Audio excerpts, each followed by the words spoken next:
स्वागत है आप सभी का एक और नए वीडियो में।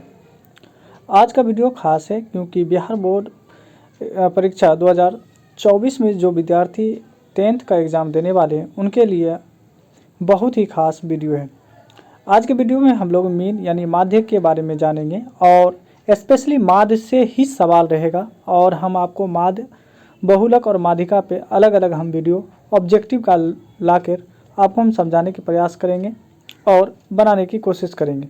तो आज स्पेशली हम लोग देखेंगे कि मीन यानी माध्य कैसे निकाला जाता है और आज के वीडियो में जितने भी सवाल होंगे इन्हीं के सारे ऑब्जेक्टिव सवाल होंगे। तो चलिए वीडियो को आगे बढ़ाते हैं और इससे जुड़े सवालों को हम लोग हल करते हैं। तो देखिए मीन, यहाँ पे माध्य के बारे में हम लोग बात करते हैं। तो माध्य को पहले समझ लेते हैं। माध्य का एक फार्मूला होता है। फार्मूला क्या है? तो कहता है माध्य बराबर आंकड़ों का योग बटे आंकड़ों की संख्या। यानी जो आंकड़ा दिया रहेगा, जो आंकड़ा आपके पास दिया रहेगा उस सारे आंकड़ों को क्या करेंगे? जोड़ देंगे। सारे आंकड़ों को जोड़ देंगे और आंकड़ों की जो संख्या होगा, जो आंकड़ा आपको दिया गया होगा, सभी की संख्या से क्या करेंगे? इनकी संख्या से क्या करेंगे? हम भाग दे देंगे। यानी इनकी संख्या से क्या करेंगे? भाग दे देंगे। जो हम लोगों को मिलेगा वही हमारा मीन होगा। तो ये फॉर्मूला यहाँ पे लिखा हुआ भी है। तो चलिए सवाल को हम लोग बनाने की प्रयास करते हैं और समझते हैं। पहला सवाल देखिए हम लोगों के सामने है। कहा जा रहा है यहाँ पे कि प्रथम 5 पूर्ण संख्याओं का माध्य, यानी यहाँ पे मीन यानी माध्य होगा। माध्य पूछा जा रहा है कि माध्य क्या होगा। तो देखिए माध्य बराबर अभी जस्ट हम लोग यहाँ पे देखें कि आंकड़ों का योग, यानी आंकड़ों का योग। लेकिन यहाँ पे दिया क्या है हमारे पास? आंकड़ा क्या है? तो वो आंकड़ा है 5 पूर्ण संख्या। तो पूर्ण संख्या हम सभी जानते हैं कि 0 से जो संख्या स्टार्ट होती है उसी को हम लोग पूर्ण संख्या कहते हैं। यानी पूर्ण संख्या की बात करें तो पूर्ण संख्या हो जाएगा आपके पास 0, 1, 2, 3, 4। ये हमारे पास 5 यानी पूर्ण संख्या आ गया। अब ये पूर्ण संख्या का माध्य निकालना है तो सभी को जोड़ देंगे। यानी 0 जोड़ 1 जोड़ 2 जोड़ 3 जोड़ 4। और कितनी बार आया है? ये आंकड़ों की संख्या कितनी बार है? तो 5 बार, क्योंकि 5 मांगा है तो 5 बार। अब देखिए सभी को जोड़ दीजिए तो 5 3 7 2 9 1 10, यानी 10 बटे आपका 5 हो जाएगा और आएगा कितना? 2। तो यहाँ पे आपका आंसर हो जाएगा 2। देखिए किस ऑप्शन में? ऑप्शन बी में है। तो आपका सही जवाब ऑप्शन बी हो जाएगा। चलिए अगले सवाल की ओर बढ़ते हैं। अगला सवाल देखें तो अगला सवाल दिया हुआ है हमारे पास। कहा जा रहा है कि प्रथम 3 लगातार, यानी प्रथम 3 लगातार प्राकृत संख्याओं का माध्य। देखिए प्रथम बोला है इसलिए हम लोग जो है कहाँ से लेंगे? यानी शुरुआत से लेंगे। प्राकृत संख्या जानते हैं गिनती की संख्या होता है 1 2 3, ये हमारे पास प्राकृत संख्या है और ये प्रथम है यानी शुरू से। अगर प्रथम नहीं होता और कहता लगातार 3 प्राकृत संख्याओं का माध्य क्या होगा, तब वो आपका अलग अलग निकलता, क्योंकि वो आप कहीं से भी ले सकते थे। लेकिन प्रथम जैसे लगाता है तो इसका मतलब है शुरू से लेंगे। देखिए इसको क्या करेंगे? यानी यहाँ पे माध्य निकालेंगे तो माध्य बराबर अभी जस्ट हम लोग जाने हैं कि यानी आंकड़ों का योग, जो आंकड़ा दिया गया है उनका योग करेंगे। और कितनी बार आया है ये आंकड़ा? कितनी बार आया है? 3 बार आया है। तो 3 से यानी इसमें भाग कर देंगे तो 6 बटे 3 आपका आंसर हो जाएगा 2। ठीक है, किस ऑप्शन में? ऑप्शन बी में है। सही जवाब आपका ऑप्शन बी हो जाएगा। अगला सवाल देखें तो अगला सवाल कह रहा है यहाँ पे प्रथम 5 प्राकृत संख्याओं का माध्य होगा। माध्य होगा यहाँ पे गलती से लिखा गया है, तो माध्य ही हम लोग इसको समझेंगे। तो प्रथम 5 यानी प्राकृत संख्या जो होता है गिनती की संख्या होता है। तो देखिए गिनती की संख्या हो गया, 5 पूछ रहा है तो 5 तक हम क्या करेंगे? इसको जोड़ देंगे और 5 बार बोला है तो 5 से भाग कर देंगे। तो आप देखेंगे यहाँ पे जब इसको जोड़ेंगे तो 5 4 9 3 12, 12 2 14 1 15, तो यानी 15 बटे 5 हो जाएगा। और कितने बार में भाग लग जाएगा? तो 3 बार में। तो देखिए किस ऑप्शन में 3 है? ऑप्शन नंबर डी में है। तो आपका सही जवाब ऑप्शन डी हो जाएगा। अगले सवाल की ओर बढ़ते हैं। अगला सवाल है कि यदि x 3 4 5 का माध्य 4 हो तो x का माध्य होगा, यानी माध्य होगा। यहाँ पे x का माध्य पूछा जा रहा है। यहाँ पे x होगा, x का यानी माध्य यानी मीन, इसका मीन होगा ये पूछा जा रहा है। देखिए हम लोग जानते हैं कि माध्य बराबर जो होता है, फॉर्मूला जो अभी हम आपको बताए हैं वो बताए हैं माध्य बराबर आंकड़ों का योग, आंकड़ों का योग बटे में आंकड़ों की संख्या, आंकड़ों की आंकड़ों की संख्या, आंकड़ों की संख्या।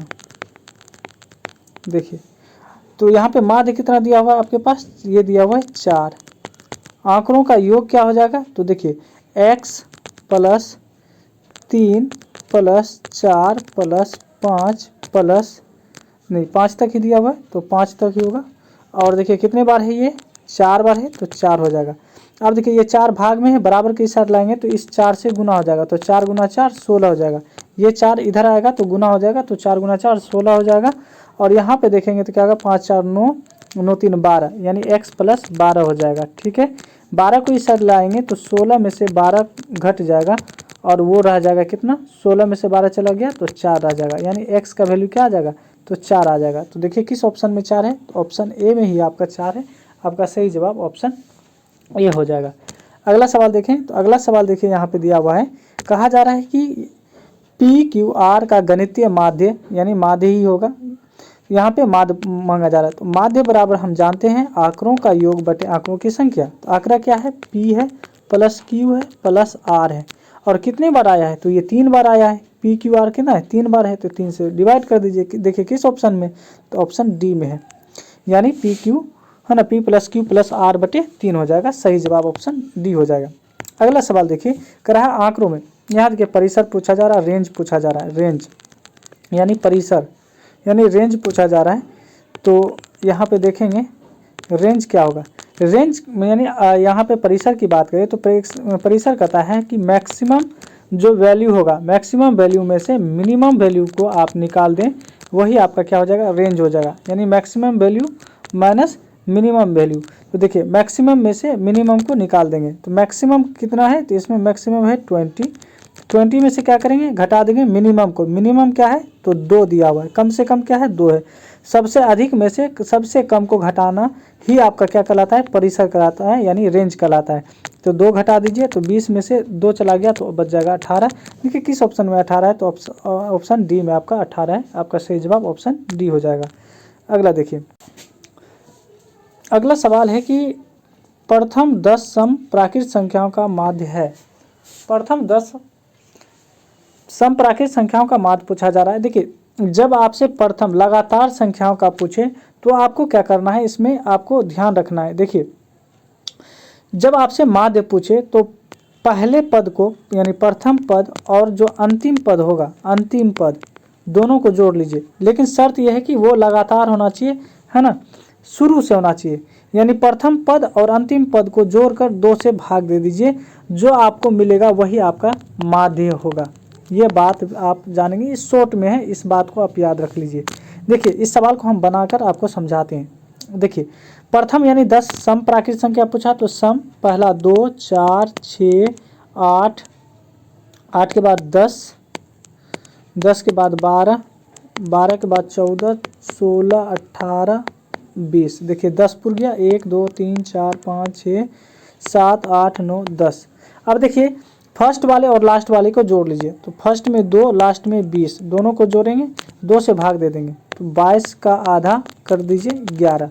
आपका सही जवाब 11 हो जाएगा। या आप सभी को जोड़कर 10 से आप भाग भी देंगे तो आपको 11 ही मिलेगा।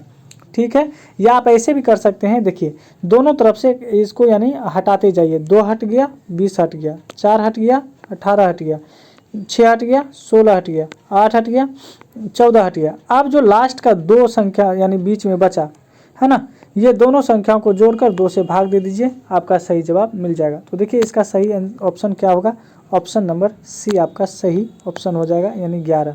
अगले सवाल की ओर बढ़ते हैं। अगला सवाल देखिए क्या रहा है कि 1 0 5 का माध्य होगा। तो 1 0 और 5 का माध्य क्या होगा, तीनों को यानी जोड़कर 3 से भाग दे दीजिए, यानी 6 भागा 3 बराबर 2। ऑप्शन नंबर बी आपका सही हो जाएगा। अगला सवाल देखें यहाँ पे। तो अगला सवाल आपसे परिसर पूछा जा रहा है। तो हम अभी जस्ट सीखे थे कि परिसर क्या होता है। तो परिसर जो होता है, परिसर यानी बड़ी संख्या में से छोटी संख्या को निकाल लीजिए, यानी उच्चतम मान यानी उच्च मान में से निम्न मान को निकाल लेना, यानी निम्न मान को क्या करेंगे, निकाल लेंगे।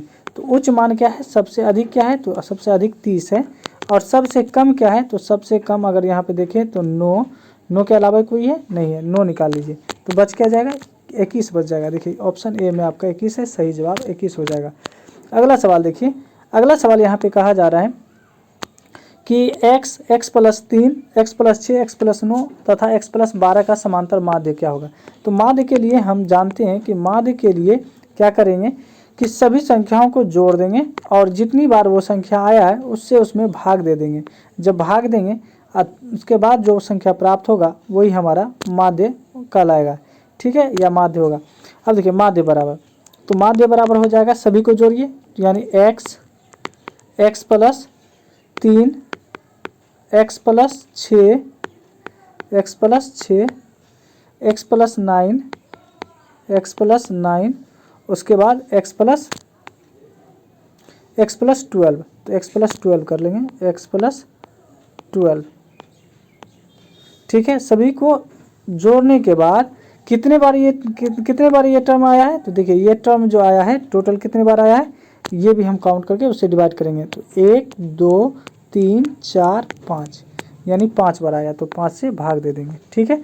अब देखिए x कितने बार आया, 1 2 3 4 5, तो 5x प्लस, यानी 3 6 9 9 18 18 12 30, ठीक है, भागा 5।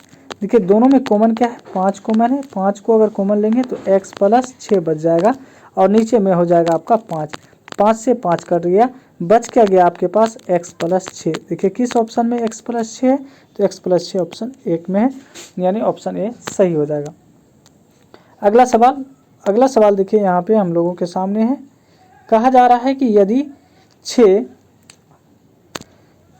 8 9 x तथा 13 का माध्य 10 है तब x का मान क्या होगा।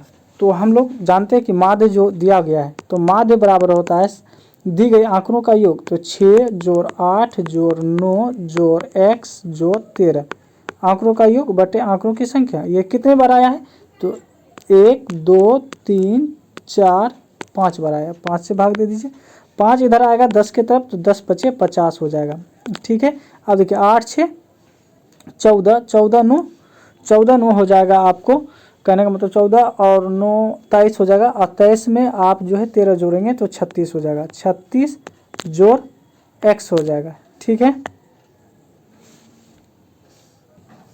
अब क्या करेंगे, 50 में से 36 को बराबर के साइड लाएंगे तो यानी माइनस हो जाएगा, घटा दीजिए तो बच जाएगा कितना, 14 बच जाएगा, तो यानी x का वैल्यू कितना हो जाएगा 14। आपका सही जवाब ऑप्शन सी हो जाएगा। अगले सवाल की ओर बढ़ते हैं। अगला सवाल देखें तो कह रहा है यहाँ पे कि 13 और 19 के बीच समांतर माध्य क्या होगा। तो 13 और 19 को आप जोड़कर, ये 2 बार आया तो 2 से भाग दे दीजिए, तो मिल जाएगा आपको कितना, 32/2 यानी 16, सही ऑप्शन बी हो जाएगा। अगला सवाल देखें तो अगला सवाल कहा जा रहा है कि यदि 1 4 x 5 और 12 का माध्य 6 है तो x का मान होगा। तो देखिए 6 माध्य दिया हुआ है किसका, तो 1 जोड़ 4 जोड़ x जोड़ 5 जोड़ 12 का, और ये टोटल कितनी संख्या है, तो ये टोटल संख्या 1 2 3 4 5, यानी 5 संख्या दिया गया है, ठीक है, 5 संख्या दिया गया है। तो चलिए 5 से हम इसमें भाग भी लगा देंगे, 5 इधर आएगा तो 5 6 के 30 हो जाएगा, और देखेंगे 4 1 5 5 10 10 12 22 22 जोड़ x 30, और 22 बराबर के इस साइड आएगा तो घट जाएगा, है ना, यानी इधर माइनस हो जाएगा, तो बराबर में x यानी 8, x का वैल्यू कितना आ जाएगा 8 हो जाएगा, ठीक है। 30 में से 22 जाएगा तो 8 बचेगा, ऑप्शन बी आपका सही जवाब होगा।